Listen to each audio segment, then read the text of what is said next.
Hi guys, today we are going to be talking about the musical Grease and how messed up of a message it really gives off, along with how much sexual content is really in this musical.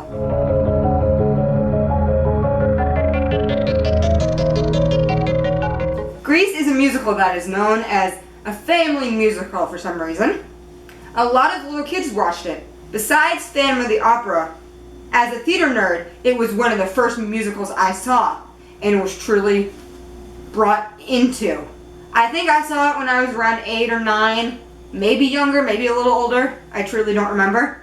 And this is how many kids see it. If you don't watch musicals, you still probably have seen Grease. That isn't the greatest. And many parents don't realize that. I didn't realize that until I got into college. And every single one of my theater professors refused to do Grease. But my high school did it. That was before I was in the theater department. But we still did it, and we were living off of Grease money for years. So what makes this musical so messed up? First off, the stereotypes that are shown in this musical. We have the pink ladies. Every single one of them kind of fits a different stereotype. We have Jan, the less known pink lady, who just kind of sits in the background, always has food, wears baggy sweatshirts, never really shows anything off, is always played by not a chunky girl, but a little bit more of a heavier set, rounded face type of girl. And 75% of her lines, about, maybe a little more, maybe a little less, I don't know exactly, are about some type of food. If there's no food involved, she is not talking. Now, that's bad enough. We've had other heavy girls in other musicals. Hairspray, the main girl is always overweight, Tracy. But there's more to her than being overweight. Jan, who sadly I'm going to play as a younger child, never had anything else to her but the concept of food. Then we have Marty, who in the movie doesn't even have a song, but in the musical does. And this song is about all the guys she writes to who are in war and who are older than her. She is known, to her friends at least, because this hasn't gotten around the school, as the stereotypical older guy chasing slut. She writes to these guys who are off in war, saying, "I am your true love." They send her things. She gets stuff out of sending them letters and, I'm pretty positive, pictures.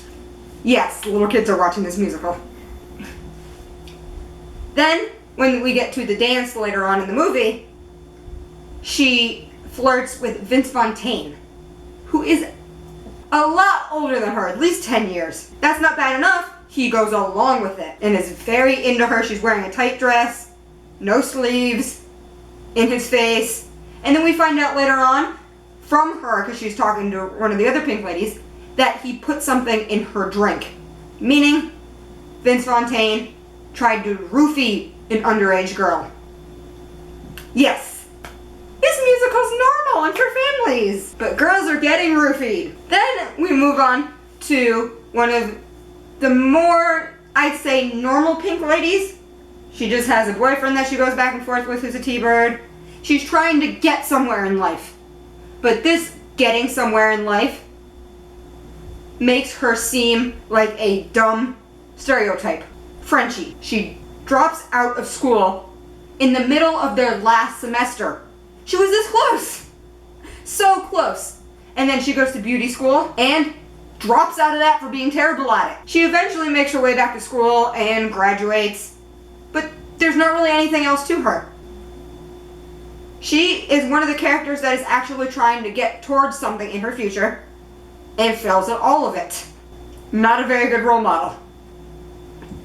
Then lastly, we have Rizzo, who everyone sees as the most progressive woman character in this musical. I do not agree with that statement. Rizzo is definitely known as a slut. She is dating Knickie, but she's also slept around with everyone. At one point she thinks she's pregnant. yada yada yada. Every single line that comes out of her mouth is very sexual. We have lines with Kaneki telling her to bite the weenie with relish. It's a joke, but it's in there. It's all sexual. And she goes along with all of it. She has one song that is in the movie and in the musical, and people think it's progressive because it is about her saying, oh, I don't need to change for a man, but she doesn't want to change and be more emotional. She can be herself, which is a tramp. She says, oh, it's okay for a woman to be a tramp. I'm going to be one. I don't need to be more emotional for my man. I'm not going to cry in front of him. I can be strong, woman. And this is because she is pregnant, but she's saying, it is okay that I'm pregnant because I'm a tramp. I don't need to be emotional. I can take care of whatever. I don't need no man. Yes, that's good. But she also never thinks, I can be more emotional. I can have a family. I can take in this guy that I really like. She's one that says, I don't need to change, even though she's one that probably should. Looked deep inside herself, taken a moment, and emotionally developed and changed a little bit. Meaning, I don't think she's as progressive as everyone thinks. Then, there is the stereotypical smart character. Now, Grease only has 2 smart characters in the entire thing. There are Patty and Eugene. So we got a girl smart and a boy smart. They are nerds that everyone makes fun of.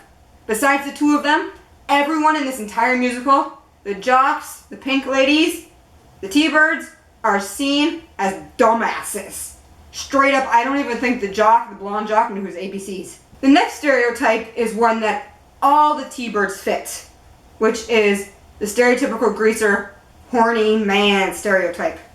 Everything they talk about is a sexual reference. Like, one of the lines that they say is, women are only good for one thing.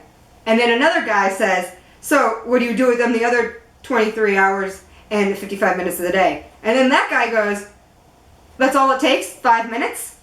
Yes, 9-year-olds are watching this. And everything they do is like that. If you watch the Grease Lightning number, the song talks about, we'll build this car, then we get tits. They pull a thing of saran wrap out of the car. Do you know why that was actually in the car? As a child, I didn't. That's because there is kind of like a little inside joke that they use saran wrap as makeshift condoms. Now, all this was going on in a nostalgic 50s time era with poodle skirts that were covering up all this sort of sexual stuff going on. And if the musical isn't bad enough, the movie's even worse. They take away all the stuff I think is actually good. Kaneki's song is no longer his own. Danny has to have it. The only other T-Bird to get a song is taken out, and that was actually a really pretty song that didn't have to do anything with sex. For the women, Marty's song is taken out.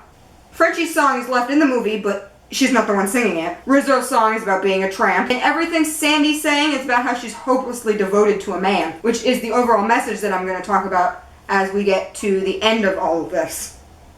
The one stereotype that is actually broken is the shop teacher, who for some strange reason is allowing all the boys to steal parts from other cars to build Grease Lightning, is a woman. Progression. But the only progression in this entire movie. Lastly, after all this sexual content that the little kids are watching, and stereotypical sluts, failures, and fat girls, we get to the main character in the overall story of Sandy, who is a girl who went to America for the summer, and for some weird reason ended up staying in America and going to the same high school as her summer love. She was originally from Australia. Now, she was a goody two-shoes girl who joined the cheerleading squad, and Danny was a greaser who needed to impress his friends as he was the leader of the T-Birds. When she ended up in the same high school as him, a lot of things changed for her, and not for him, which is the main overall problem with this entire movie. So we start off with Sandy meeting him, and he's kind of just like, yeah, don't worry about it, babe. Things are rocking and rolling and whatnot. I'm pretty sure that's his exact line. Then, as time goes on, she's dating the stupid jock I mentioned earlier, and she doesn't even like him. And then she finally ends back up with Danny. And at this point, she's still goody two-shoes Sandy. They finally get to hang out, but Danny doesn't want to be around his friends. She's not allowed to hang out with them and meet them because he can't be sweet and kind around all his friends. So finally they go on a date. They end up at the drive-in. She just wants to watch the movie.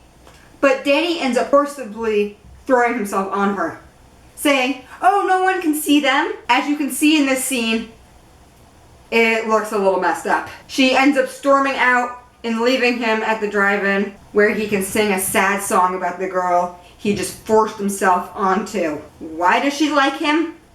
I couldn't tell you.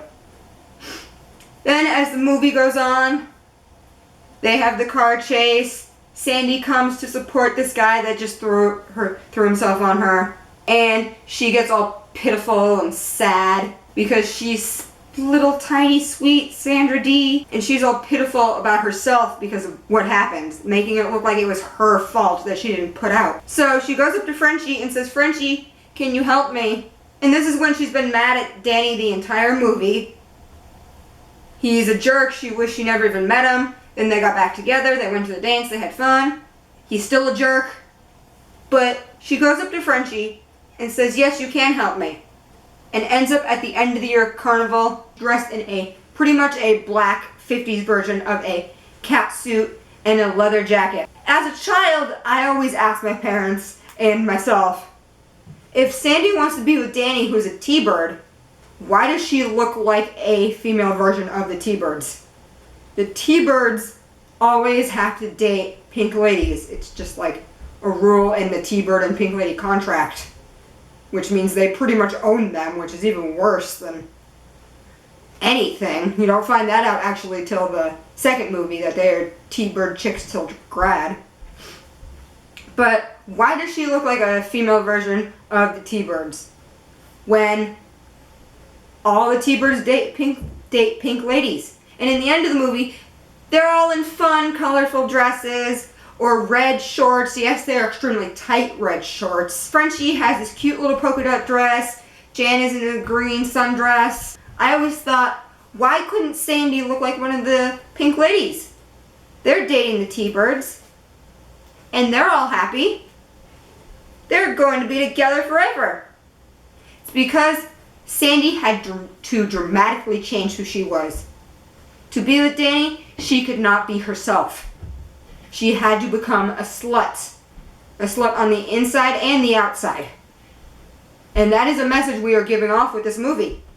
We make it look like Sandy and Danny are going to be together forever now that Sandy's a slut. And that's what little girls have to do to get their man. But in the end, Danny and Sandy are probably actually doomed. Well, the pink ladies that get to be themselves, yes, they're a little bit more slutty than Sandy. And their men like them a little bit more because of that. I know, terrible. They're all going to be happy. So Danny had to change who he was for Sandy and then throw that out the window when she came out hot in a catsuit. And Sandy had to change who she was for Danny, and she had to stay that way. And everyone thinks they're going to be happy. They're probably both going to leave and within a week get mad at each other again because he throws himself on her. And this is a happy family musical. But that is because it is covered with the nostalgia of poodle skirts, the 50s, and this catchy music that I sadly love and makes me want to watch it right now. But while you watch it, just keep in the back of your head the knowledge of how bad this movie is to women, how bad of a stereotype this gives off to horny teenage boys, and how much sexual content this movie has in it when you're really showing this to little kids. Don't follow the message of this movie. You do not need to be a slut to get your man. And if you do, you need to kick that man to the curb. So I hope you all remember these lessons and do much better than Sandy in the future!